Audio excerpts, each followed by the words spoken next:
Bismillahirrahmanirrahim. Assalamualaikum warahmatullahi wabarakatuh. Warahmatullahi wabarakatuh. Alhamdulillahirabbil alamin wa bihi nasta'in ala umuril dunya waddin. Asyhadu an la ilaha illallah wahdahu la syarika lah wa asyhadu anna Muhammadan abduhu wa rasuluh la nabiyya ba'dah. Allahumma shalli wa sallim wa barik ala sayyidina Muhammad wa ala alihi wa sahbihi ajma'in. Amma ba'du. Qala Allah ta'ala fi kitabihil karim, a'udzu billahi minasy syaithanir rajim. Bismillahirrahmanirrahim. Qalu subhanaka la ilma lana illa ma 'allamtana innaka antal alimul hakim. Rabbi shrah li sadri wa yassir li amri wahlul 'uqdatam min lisani yafqahu qawli. Jamaah yang dirahmati oleh Allah Subhanahu wa taala, mari kita senantiasa bersyukur kepada Allah Subhanahu wa taala atas semua nikmat yang telah diberikan oleh Allah Subhanahu wa taala kepada kita, terutama nikmat bisa hadir di majelis taklim di masjid yang kita cintai ini. Ini adalah bahagian nikmat dari Allah Subhanahu wa taala yang wajib kita syukuri. Salawat dan salam mari kita hadiahkan kepada Nabi Muhammad sallallahu alaihi wasallam. Allahumma shalli wa sallim wa barik alaihi. Semoga kita dan keluarga kita menjadi bagian orang-orang yang akan mendapatkan syafaat beliau di yaumil akhir. Amin ya rabbal alamin. Jamaah yang dirahmati oleh Allah Subhanahu wa taala, saya berhati Ketua BKM Masjid An-Nur dan penasihatnya, dan yang saya hormati Imam Masjid An-Nur Ustaz Al-Hafiz, dan yang saya hormati bapak-bapak jamaah Masjid An-Nur yang dirahmati oleh Allah Subhanahu wa taala. Kembali kita, jadi pada malam ini kita akan membahas tentang adat-adat memasuki kamar mandi yang dikutip dari kitab Bidayatul Hidayah karangan Imam Al-Ghazali. Dikatakan di dalam kitab Bidayatul Hidayah pada bab adabu dukhulil khala, yang artinya adat memasuki kamar mandi. Al-khala artinya kamar mandi kalau diartikan dalam bahasa Indonesia. Namun jika dalam bahasa Arab, al-khala ini berasal dari kata khalwa yang artinya orang yang berada di tempat itu pasti sendiri. Gak pernah kita coba buang air kecil dan ada ayo buang air kecil yang gak pernah, atau mau buang air besar, ayo kami itu buang air besar, tak pernah. Itu makanya WC itu dalam bahasa Arab disebut al-khalai, berasal dari kata khalwa yang berarti tempat menyendiri. Memang seharusnya kalau buang air kecil, apalagi buang air besar, hendaknya kita harus menyendiri. Jangan ada sampai ada mata-mata manusia yang melihat kita sedang buang air besar ataupun buang air kecil. Namun sayangnya, dan itu terjadi di masjid. Ada salah satu masjid di Kota Medan, pernah saya ke situ, tapi kena tak sesuai saya serasa, karena waktu itu mau buang air kecil tak jadi. Toiletnya toilet berdiri, banyak toilet. Kalau kita tak buang air kecil berdiri, selesai buang air kecil di situ, langsung ambil wudu, sholat, cari tempat lain. Dan parahnya lagi kalau sampai ke samping-sampingan, bisa nampak kayak gitu, pistol gitu bisa nampak lagi. Kalau samping-sampingan, bisa nampak pistol itu tak sedapnya. Nah, padahal seharusnya kamar mandi itu sesuai dengan maknanya dalam bahasa Arab, tempat menyendiri. Jangan ada nampak orang tua sedang buang air besar atau buang air kecil. Apa perbedaan bahasa Arab dengan bahasa Indonesia tentang kamar mandi? Kalau bahasa Indonesia, kalau sudah dibilang kamar mandi, pasti kebanyakan kita di situ ada tempat buang air besar, ada tempat buang air kecil, bisa mandi. Itulah kalau dalam bahasa Indonesia. Sedangkan dalam bahasa Arab berbeda. Al-khala'i maknanya itu tempat buang air besar dan tempat buang air kecil, khusus dia. Sedangkan jadi kalau al-khala'i maknanya di dalamnya ada tempat buang air besar dan ada tempat buang air kecil. Sedangkan kamar mandi yang tempat mandi yang di dalamnya kita bisa bersuci itu namanya al-hammam. Al-hammam, kamar mandi yang di dalamnya itu tidak ada WC, hanya tempat mungkin mandi, bersuci, berwudu.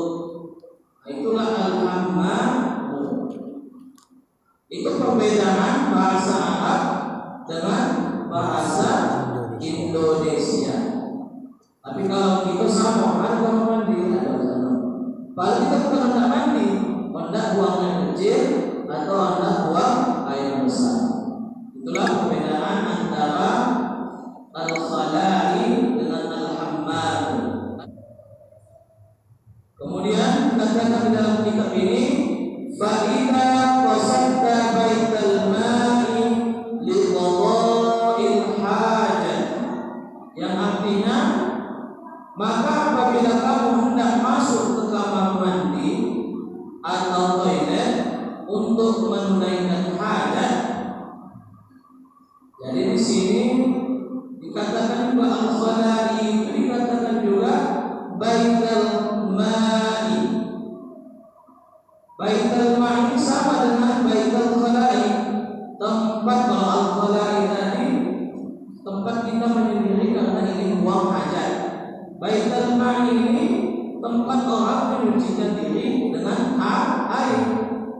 Jadi kalau kita buang hajat, tentu kita menyucikan dirinya dengan air. Jadi dikatakan juga dia baital ma'i. Jadi katakan apabila kamu hendak masuk ke kamar mandi atau WC untuk menunaikan hajat, faqaddim fit dukhuli rijlakal yusra, yang artinya maka dahulukan untuk masuk ke kamar mandi itu dengan menggunakan kaki kiri. Wa fil khuruji rijlakal yumna, dan ketika keluar dari kamar mandi menggunakan kaki kanan. Tempat buang hajat, toilet, WC adalah tempat yang kotor dan bernajis, dan setan sangat senang tinggal di tempat yang kotor, apalagi bernajis, karena mereka identik dengan hal-hal yang kotor. Maka dari itu kita dianjurkan untuk masuk ke dalam tempat-tempat yang buruk, tempat-tempat yang terhina, bukan hanya kamar mandi. Kalau ada tempat-tempat yang buruk, tempat-tempat yang terhina, maka hendaknya kita mendahulukan kaki kiri kita, karena di situ adalah tempat berdiamnya setan, sebagaimana sabda Rasulullah sallallahu alaihi wasallam, inna hadhihi khususi muhtadaratun, yang artinya sesungguhnya tempat buang hajat ini didiami oleh syaitan. Maka cukup aneh kita dengar jika ada orang mendapat inspirasi ketika dia buang air besar. Terinspirasi dan membuat lagu ketika buang air besar. Itu hal yang cukup aneh. Dan dilarang juga bagi kita kalau berada di kamar mandi jangan menyanyi-nyanyi. Jadi ada satu orang murid saya tanya, dia cerita kalau dia senang menyanyi di kamar mandi. Mengapa lah senang menyanyi di kamar mandi?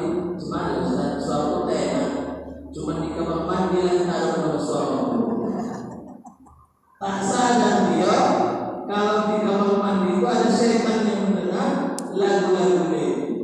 Jadi kalau ada orang yang mendapat inspirasi ketika di kamar mandi, itu adalah inspirasi setan.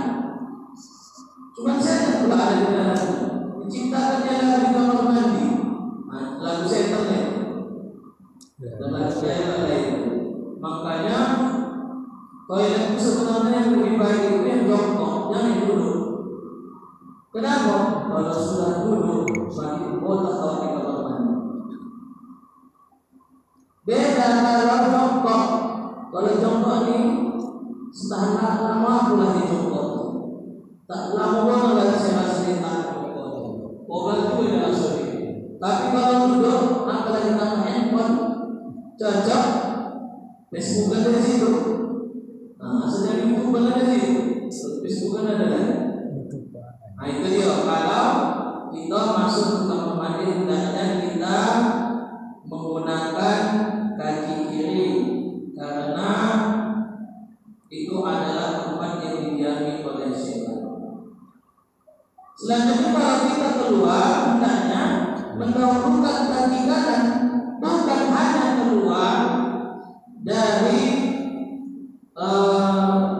tempat kamar mandi, toilet, dari tempat-tempat yang buruk sekalipun, apapun itu, selama tempat itu adalah tempat yang terhina, tempat buruk, maka dahulukanlah kaki kanan.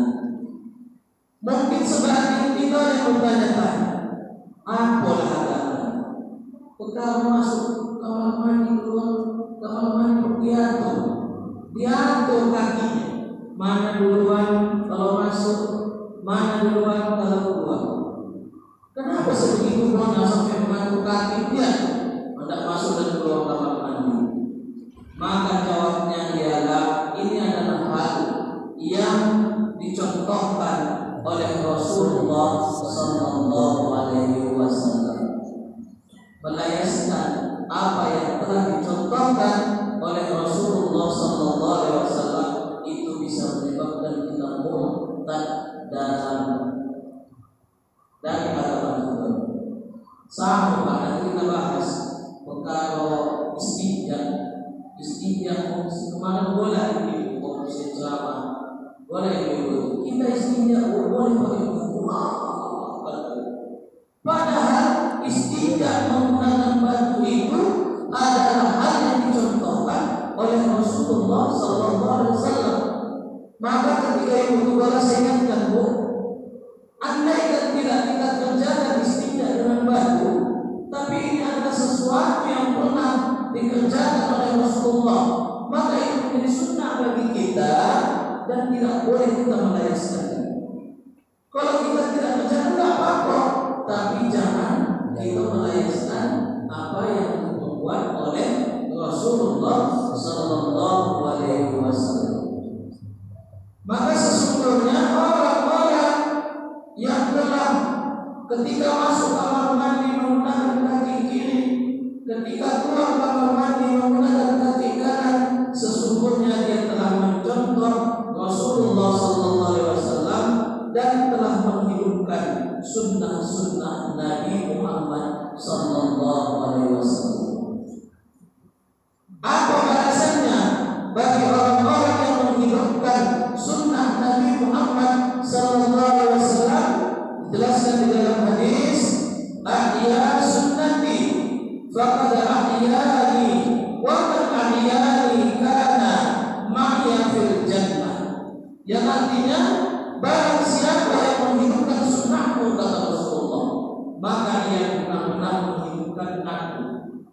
Dan barang siapa yang menghidupkan aku, maka ia bersamaku di surga. Orang-orang yang menghidupkan sunnah Nabi, maka dia seakan menghidupkan Nabi Muhammad SAW. Artinya menghidupkan ajaran-ajaran atau hal-hal yang telah dibuat oleh Rasulullah SAW semasa hidupnya.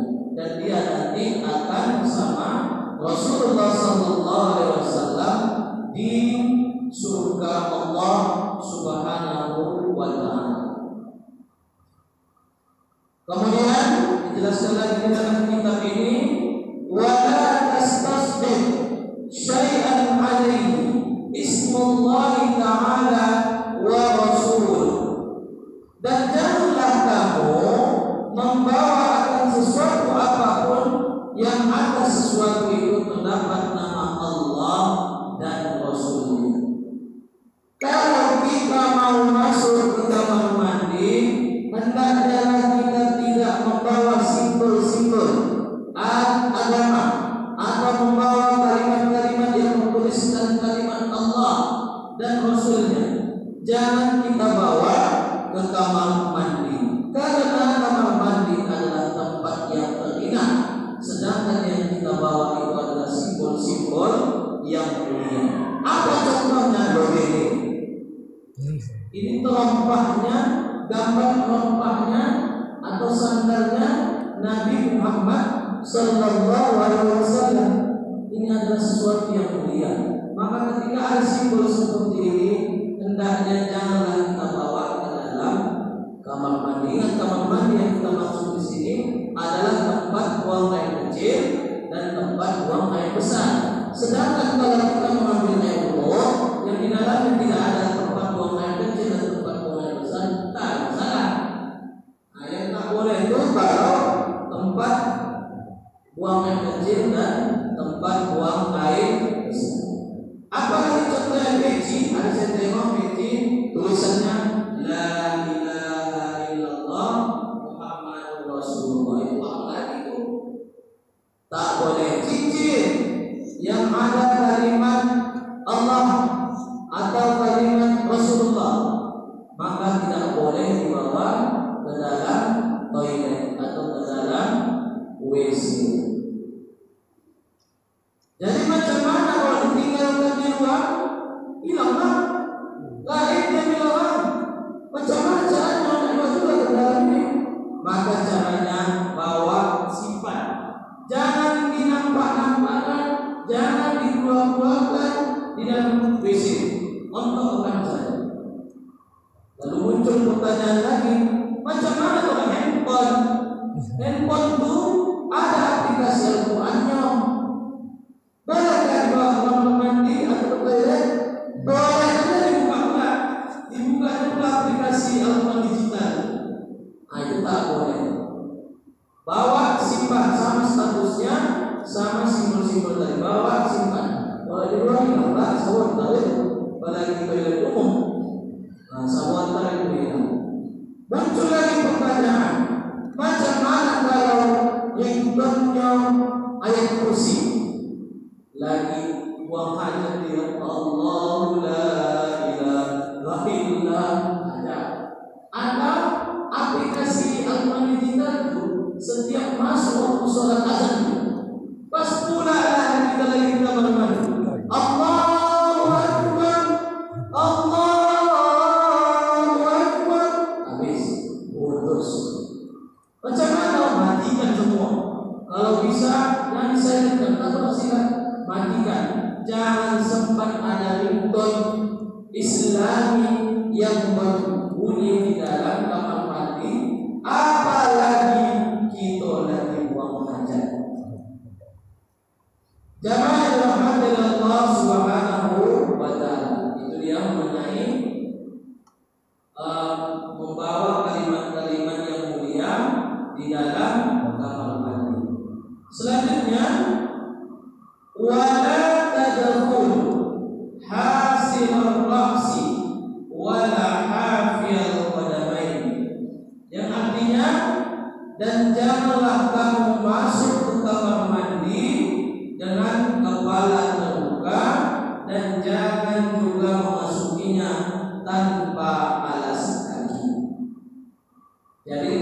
saya juga masih dikerjakan waktu sampai sekarang. Tahu kalau teman-teman yang digunakan kamar mandinya itu tak di rumah. Siapa-siapa hendak buang hajat pergi ke masjid. Belakangan inilah budaya kamar mandi di rumah. Tapi saya waktu SMP SMA, kalau mau buang hajat pergilah ke masjid. Disitulah tempat orang buang hajat. Jadi dulu kalau orang ke kamar buang hajat begini, di dalam kamar mandi itu begini, dipakainya selain taruh begini. Buang hajat lagi, tutupnya pun begini. Pakai salin basah kalau kita bilang, kain basah, kain untuk mandi, ditutupkannya lah. Begini tadi. Anda bisa. Begitulah dia ketika buang hajat. Itulah kalau di kampung saya itu sekarang masih begitulah sampai sekarang. Dan kebanyakan rumah di sana masih belum ada kamar mandinya. Masih kalau buang hajat itu ke masjid, mandi ke masjid, mencuci ke masjid. Kalau perempuan disediakan tempatnya di pinggiran sungai, dikasih tempatnya untuk mereka mandi, mencuci, buang hajat, ada tempat yang khusus. Jadi kalau laki-laki ke masjid, perempuan nanti ke sungai, di sana itu tak dalam dekian itu, kecil sungainya, jadi tak berbahaya. Begitulah kalau di kampung saya. Dan begitulah mungkin yang dilakukan waktu sesuai dengan apa yang disampaikan oleh kitab Hidayatul Hidayah ini. Jadi kalau kita ke kamar mandi hendaknya kita memakai penutup kepala. Kalau tak ada boleh membuat tangan kita begini. Itulah dia kalau masuk ke kamar mandi. Apa riwayat yang menyuruh kita untuk menutup kepala dengan menutup kepala ketika masuk kamar mandi? Ada sebuah hadis Rasulullah SAW yang bunyinya dakhala al-khala'i labisa idaahu wa 'adha ra'sahu, yang artinya Rasulullah SAW ketika masuk ke kamar mandi maka beliau memakai sandal dan menutup kepalanya. Kemudian juga ada perkataan sahabat itu berkata, sesungguhnya Abu Bakar Siddiq pernah berkhutbah, wahai kaum muslimin, malulah kalian kepada Allah demi zat yang jiwaku berada di tangannya. Ketika saya hendak buang air di luar, saya tutupi kepalaku karena malu kepada Allah. Jadi khutbah Abu Bakar Siddiq ini menjelaskan kepada kita bahwasanya hendaklah kita malu kepada Allah Subhanahu wa taala, walaupun itu di tempat buang air atau buang hajat. Kemudian Imam Nawawi juga berkata di dalam kitab Al-Majmu' yang mengutip pendapat dari Imam Al-Baghawi dan Imam Al-Ghazali. Beliau mengatakan yastajibu alla yadkhulul khala'a maksyufar ra'si, yang artinya dianjurkan untuk tidak masuk ke kamar mandi dengan kepala terbuka. Dan di dalam kitab Maraqil Ubudiyah juga dikatakan mengapa kita menutup kepala ketika akan masuk ke kamar mandi, karena di dalam itu ada syaitan. Itu tempatnya syaitan. Jadi kita tutup agar kita tidak diganggu oleh syaitan. Dan almarhum Tengku Zulkarnain bilang, nanti ada video itu Pak, kalau Bapak Taimah itu almarhum Tengku Zulkarnain bilang, orang yang tidak memakai penutup kepala ketika masuk ke kamar mandi, maka dia dikencing setan. Kata almarhum Tengku Zulkarnain.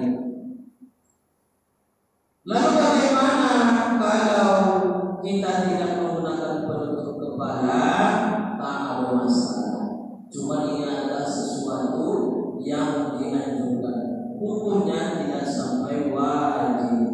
Jangan nanti bapak gelisah. Oh ini udah bapak pakai udah ya pakai bapak mandi.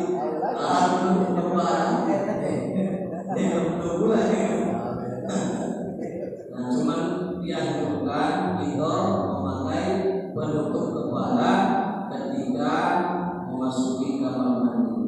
Dan dianjurkan juga bagi kita agar menggunakan alas kaki ketika masuk ke kamar mandi. Jadi mengenai hal ini, beda kondisi kamar mandi kita dengan kondisi kamar mandi di zaman Rasulullah SAW. Dulu kamar mandinya itu tahan apa? Tidak seperti kita. Kami bersih. Jadi dianjurkan memakai alas kaki karena kondisi dulu dengan sekarang itu berbeda. Mungkin anak-anak itu banyak najis yang berserakan. Maka dari itu ketika kita buang hajat, dan jangan kita bayangkan buang hajat kita dengan buang hajatnya zaman Rasulullah. Kalau kita di dalam kamar mandi, mereka di dalam terbuka. Kita ada tempat khusus. Jadi mungkin saja si bulan semalam buang hajat sini tidak. Kau dia tak tahunya si bulan si A si B buang hajat juga sini juga. Jadi untuk menghindari hal-hal seperti ini, takut terpijak najis tadi itu hendaknya kita memakai alas kaki atau memakai sarung. Andaikan pun tidak bisa kita jamin kebersihan kamar mandi kita, maka kita tetap harus memakai sarung. Nah, jadi kondisinya berbeda dengan kondisi yang ada pada zaman Rasulullah SAW. Jadi alas kaki yang kita pakai itu tujuannya supaya terhindar dari najis yang ada di dalam kamar mandi. Andaikan kita bisa menjamin kita masuk ke kamar mandi itu terhindar dari najis, maka tak ada masalah kalau kita tidak memakai alas kaki. Selanjutnya, waqul inda dukhul, dan katakanlah ketika hendak memasuki kamar mandi, Bismillahi, a'udzu billahi minal rijsi wan najasi wal khabithi wal mukhbithi asy-syaithanir rajim. Yang artinya, dengan nama Allah aku berlindung kepada Allah dari kotoran yang najis, setan yang jahat dan menjadikan jahat, yaitu setan yang terkutuk. Ini adalah doa yang kita pakai ketika hendak memasuki kamar mandi. Ada doa yang lain, ada Allahumma inni a'udzubika minal khubuthi wal khaba'is. Mana menang hafal baca apa? Karena itu akan menghindar kita dari gangguan jin yang ada di dalam kamar mandi. Lalu bagaimana ketika membuang hajat? Kita dulu ya, udah keluar. Ternyata belum membaca doa. Macam mana caranya? Tetap dibaca juga, tapi di dalam hati saja. Jangan diluaskan, jangan lagi begitu. Udahnya dengar, baca doa juga lagi. Allahumma, jangan lagi di dalam hati saja. Allahumma inni, di dalam hati saja kita baca doa itu. Jangan kita luaskan. Sama dengan berwudu. Kalau berwudu, tempat wudu kita itu di dalamnya ada kamar mandi, ada WC, maka tak boleh kita membaca doa setelah wudu. Sama statusnya. Lalu bagaimana? Bacalah di dalam hati. Selanjutnya dikatakan di dalam kitab ini, wa indal khuruji ghufranak, alhamdulillahilladzi adhaba anni ma yudhini wa abqa alayya ma yanfa'uni.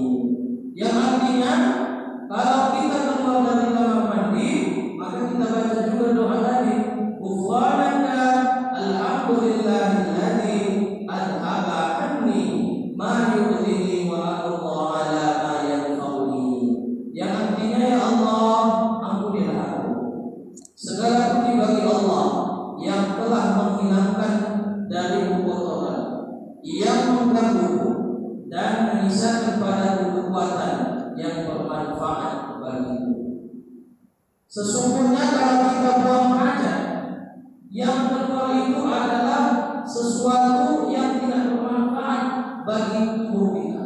Andaikan tidak keluar dari tubuh kita, itu bisa menyebabkan penyakit.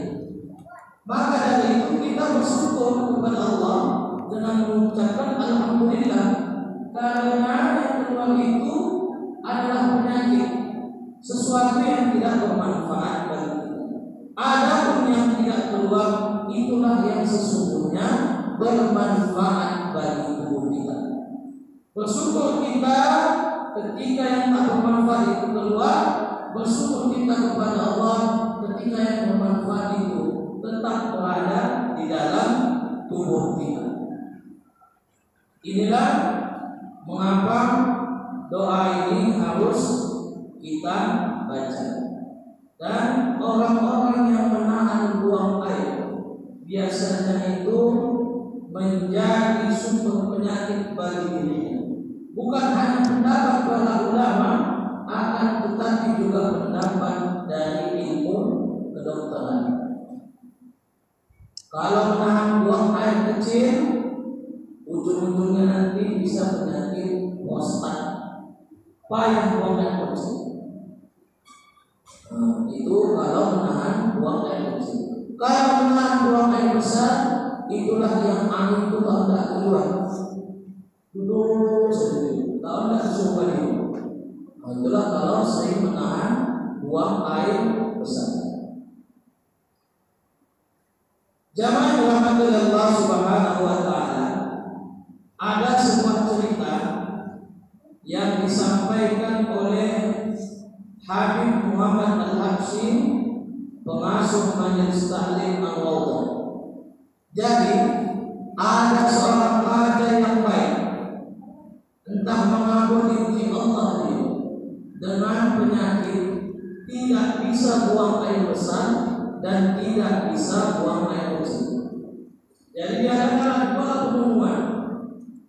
Bagi siapa yang bisa mengobati raja, maka segera datang ke kerajaan. Nanti akan dikasih timbalan yang semestinya. Datanglah beberapa orang, tak juga sombong, tak bisa juga buang air besar, tak bisa juga buang air kecil. Hingga datang satu orang soleh. Datang orang soleh ini menjumpai raja. Apa penyakit Tuhan? Kata orang soleh, tak bisa buang air kecil, tak bisa juga buang air besar. Begitu. Beginilah obat Tuhan. Kalau bisa aku mengobati Tuhan bisa buang air kecil, setengah kerajaan itu gimana? Jadi kata raja, letak tahan aku nih. Oke, Tuhan tak bisa juga buang besar. Iya. Nah kalau begitu, obat itu kan Tuhan supaya bisa buang air besar. Tapi setengah kerajaan lagi belum tutup. Jadi semua keadaan itu tahu apa-apa. Asal bisa buang air besar dan buang air kecil. Jadi Pak, diambilnya segelas air, minta sama anggota ya, ditiupkan, bacanya doa ditiupkan ya. Dah kasih sama Tuhan dulu. Ini minum Tuhan doa aja minum. Alhamdulillah ta'ala. Pada buang air besar atau buang air kecil ada boleh dan Tuhan. Udah siap dia, balik dia lagi. Alhamdulillah udah bisa buang air besar, bisa buang air kecil. Habis minum obat dan doa lagi. Jadi kalau begitu, serahkanlah kerajaan kuning sama kau. Apa kata jawab soal itu anda agama? Mengapa kata anda tadi aku minta? Iya, karena nilai kerajaan kau ini cuma senilai kencing dan tai. Begitulah kata orang soleh. Kerajaan kau ini cuma bernilai senilai kencing dan tai. Nah, tadi papi kita cukup petunjuk kata orang soleh. Kalau Allah sudah berkehendak, spontan bisa jadi Allah nikmati. Bisa jadi apa yang kita kumpulkan selama ini sama dengan besar, senilainya sebesar kencing dan tai. Tidak sedikit orang yang punya harta banyak habis hartanya. Tidak sedikit banyak orang yang memiliki harta yang berlimpah habis hartanya. Apa? Karena sombong, satu wajah mata bisa diambil Allah segala apa yang telah dimiliki oleh kita. Maka dari itu hendaknya kita bersyukur kepada Allah Subhanahu wa taala sampai saat ini kita masih bisa buang air kecil dan buang air besar. Sebagaimana yang pernah saya bilang dulu Pak, kadang kita menantikan nikmati uang, harta, mobil mewah, rumah bosan. Padahal itu adalah nikmat yang paling kecil yang dikasih oleh Allah Subhanahu wa taala. Sedangkan nikmat yang besar, nikmat memiliki kesehatan. Kalau sudah kita sehat, kita pun bisa beraktivitas dengan baik, bisa beribadah dengan baik, bisa memenuhi kewajiban kita, nafkah kita kepada anak istri. Coba kalau kita sakit, yang tadinya semangat beribadah kita, yang tadinya berdiri bisa bersehat, yang tadinya bisa mencari nafkah untuk anak istri bisa terhalang karena penyakit yang kita derita. Pada itu adalah kita bersyukur kepada Allah